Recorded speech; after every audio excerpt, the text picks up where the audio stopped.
Annette, good morning. A small taste of freedom, a reward for Queenslanders flattening the curve. Just 98 active cases here at Queensland at the moment. 98 active cases of the cold and flu or corona in Queensland.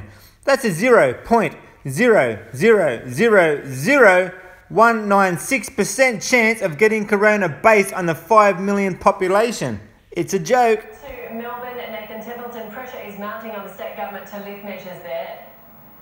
It is that, but the Premier's sticking to his guns for now. Throughout the pandemic, Daniel Andrews has been very strict on lockdown measures, and it's worked. Our rate of transmission and death toll are very low. The lockdown measures have worked. Of course they're going to claim fame for something that basically hasn't existed.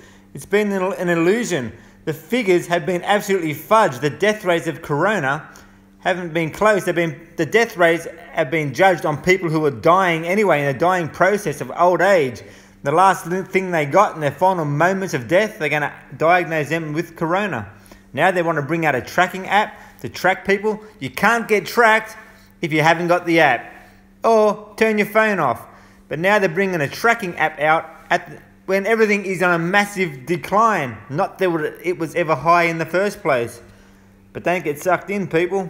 And they also say 1 million people have the app. Bullshit. Again, they're trying to suck people in to being tracked and traced. Don't have the app, you can't be tracked and traced on that app anyway. Okay, so who will access the data? Who will actually be able to get into it? Will it be for doctors and nurses, say I present at a hospital and I have it, will they then go into mine and work out who I have been near?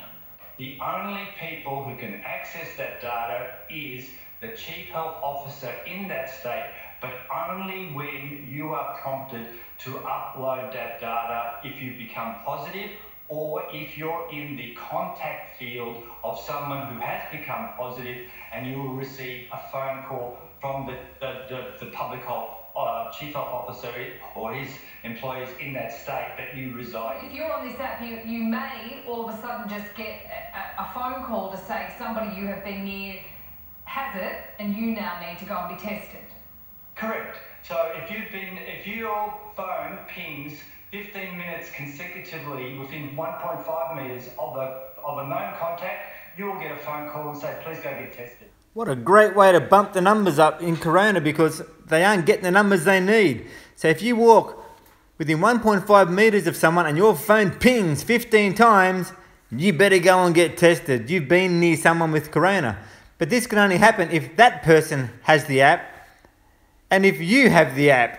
So now you're off to the doctors to get tested because you're in fear because you've been near someone with corona. Now with this extra testing, extra corona cases. It's a win-win for the government. Also, the government won't allow information about convicted pedophiles to be out to the public. How about if your phone was to bip 15 times when you got close to a convicted pedophile or a rapist? Wouldn't that be better use of this bullshit technology rather than trying to chase down a corona hoax? 1 million people signed up overnight. It sounds like a pretty good start. As we know well by now, we need 40% of the population to be on it for it to work effectively, and then we can start to lift restrictions. I'd bet my bottom dollar not 100,000 people have signed up for this BS app. And they want 40% of Australia to see before they can lift restrictions. They're not going to lift restrictions until they've got everyone monitored and traced, tracked, whatever you want to call it. 1 million people signed up to this app? Bullshit. There's not a chance in the world. This is the final phase of the New World Order. If we let them trace and track us now, bring in 5G, we're fucked. And not in a good way.